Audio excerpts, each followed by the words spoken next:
So a lot of companies are going to start moving to using infrastructure as code to kind of automate the kind of more so the completion or the creation of resources in the cloud, whether it be Azure, AWS, other types of providers that infrastructure as code platforms such as Terraform can tap into. And with that being said, a lot of companies have started in the cloud prior to using some of these. And you may look to want to kind of import some of your resources in. That way you don't have to kind of start all over or have some of your code new and then some of your stuff still manual as far as your processes for things. So I'm going to go through and kind of show you a way to import in resources from Azure. So I already have a resource group here, and this resource group has a VNet. So with that being said, I have a file here with a backend using Azure as my backend for my TF state, and then obviously the provider block here. But what I'm going to do is I'm going to bring those resources into this file here. So what I'm going to need to do first is I'm going to want to initialize this file so I can get my state file put up in the cloud. And that's going to download any modules or providers that we're going to be using here. And then once that's done, so now as you can see, we have our resource group, but we want to import this in. So how do we do that? So first we're going to go to Terraform's website and go to their providers and look at Azure. And then we're going to look at their documentation. And under resource groups, we're going to find the resource group resource. And then off to the right here, we'll see an option that says import. So you can see resource groups can be imported using the resource ID. So as you can see, it gives you kind of like a little format to kind of go about importing. You're going to need to use the resource group with the resource group name, your subscription, and then all this stuff. But this part here, you can find inside the portal. So once you go inside the Azure portal, you go to your resource group, there's a properties section here. And it's going to use, like it said, resource ID. So I'm going to go ahead and take this here and copy this. And as you can see, we got name, location, and everything kind of set in there. And as we can see inside the resource, the only required things are name and location. We can't put tags if you have tags inside your, if you set up tags in here. So if you have some tags, which it looks like we don't, then you don't have to worry about that. Or you can add them later once you get the code pulled in. So what I'm going to do here is I'm going to go, so we need to create this block. So in order for this to work, I'm going to go ahead and take this example and we're going to edit it. We're going to go ahead and paste that in there and we're going to go Azure. So this part we got to keep, but I'm going to just call this Home Lab Resource Group. And then what I'm going to do is I'm going to call this Home Lab. Now this isn't going to work, so I'm going to show you why. So let me go back into overview and let's go back into the properties. So Home Lab RG. So this is name's Home Lab. Okay, so I'm going to keep that there, and I'm going to call US, or actually what is it, East US. So I'm going to go East US 2. Now you're probably wondering, well, that's not the right information. So I'm going to show you what happens here. So what we're going to do is we're going to do a Terraform import, and it's going to be Azure underscore RM underscore resource group dot home lab RG, and then we're going to paste in. Oh, we're not going to paste that in. We're going to paste in this here. So copy that. And it's off to the races. So let's give this a second here. So it should error and say that there's probably, well, once I do the import. So the import will probably go in fine since we have the right resource group name, but I'll show you once we do a plan what will happen. So now this might take a little bit of time because I am using the backend state. So this needs to go over the internet to actually update this state file. If you were using a local state file, then it might be a little faster here. So still thinking here. You actually go ahead and press enter just in case it didn't go. Yeah, it looks like it did. So it's probably still thinking there. And then like I was saying, so my state file, I have another resource group called TF state. And we can go into overview, inside here, containers, and TF state, and here's my state file. So let's see what's going on here. Still taking some time. And inside this state file, you can typically start to see if there's any changes being made. So as you can see, looks like it pulled it in. Might just be taking some time to update. Okay, so there we go. So as you can see, it imported successfully, but we don't necessarily have the resource group set up correctly. So if we go into Terraform plan and run this,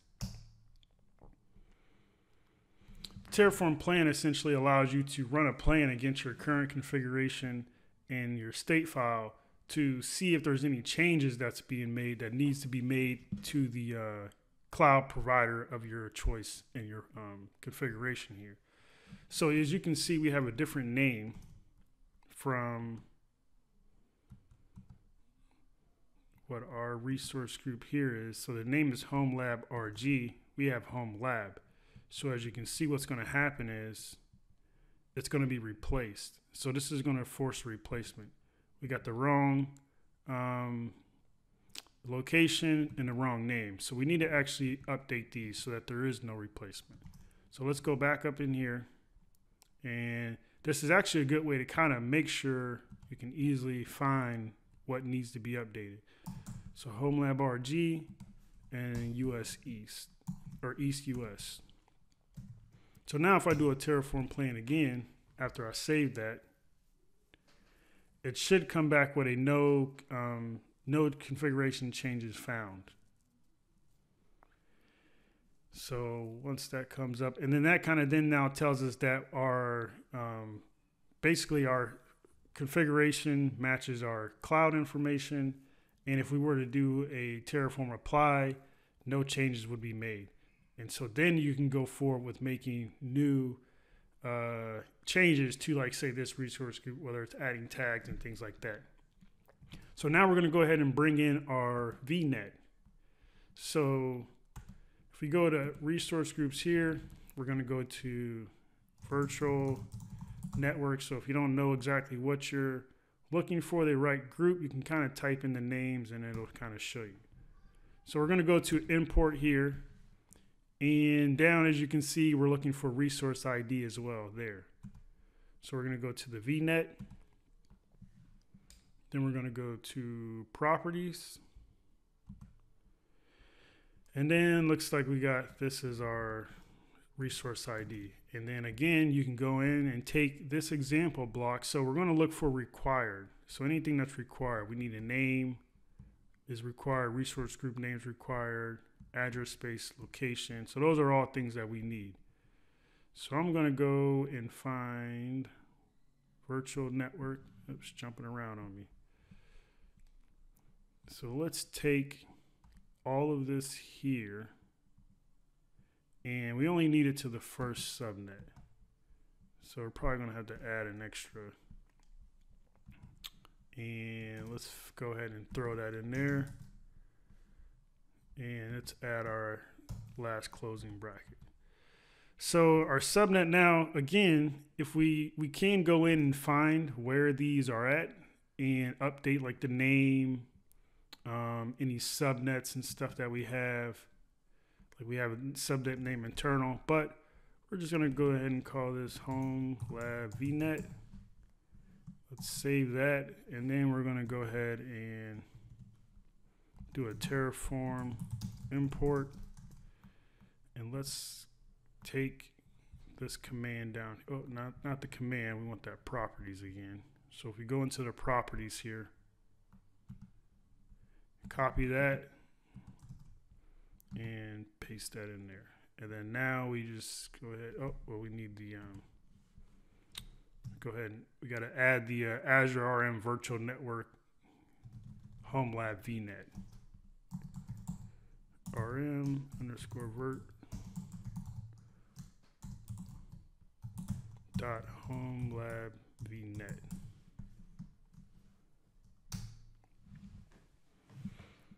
So, and then now, and the good thing about using the backend provider is that we can now utilize this same backend provider and put in some, it has like locking, put in place. So like, multiple people can't be updating the same resource group at the same time or the file at the same time. That way you don't get like, people overstepping the other person, things like that. So as you can see, that was imported successfully, but obviously we got some stuff we need to clean up in here. So if we do a Terraform plan again, let's find out what all stuff is needed and what needs to be hurry up and cleaned up. So let's see, reference to undeclared resource, and then let's see location. So obviously this location needs to go and match our resource group. So we're gonna go home lab rg dot location, home lab rg dot name. And sometimes you can kind of just step through this, fix a couple things, and then keep it moving. So now let's see what the next errors that it gives us. Could be address space, DNS servers. I don't think I had DNS servers in this particular setup. So let's see. Usually, typically, it'll start just spinning. Once you get past those initial errors, you'll start to see some of the resources that may be changing and getting destroyed. So you got C. Let's see. We got. So the name is an example network. So the name is Horm Lab. I must have spelled it wrong. So let's change that. So let's take this and HORME Lab VNet. So that's fixed. Then address prefix. This is 10. So this is actually, so we need to name this subnet internal. So internal DNS servers. Let's see. It's adding DNS servers. So like I said, we never had them. So technically we could take this out. And then let's see, we're missing some tags. So we need to add those tags in there. Tags. Let's see, and then the tag is going to be, the key is environment. And the value is going to be production. Save that, and then let's see where we're at now here.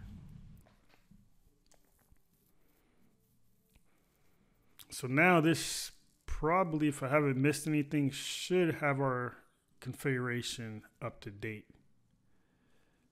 Unless there's a typo or something, but there shouldn't really be much to this configuration to be brought in here. So let's take a look and double check. So we got there, VNet. Let's check out our subnets, which is probably up here. Internal 10.0.1.0. So okay. So as you can see, no changes. Your infrastructure matches the configuration. So that's it. Now you got your your resource group and VNet brought in. You can also do this with other resources like public IPs, virtual machines, things like that. But you got to take into consideration, when you're importing all this stuff, the stuff that is going to be reliant on other parts of the code.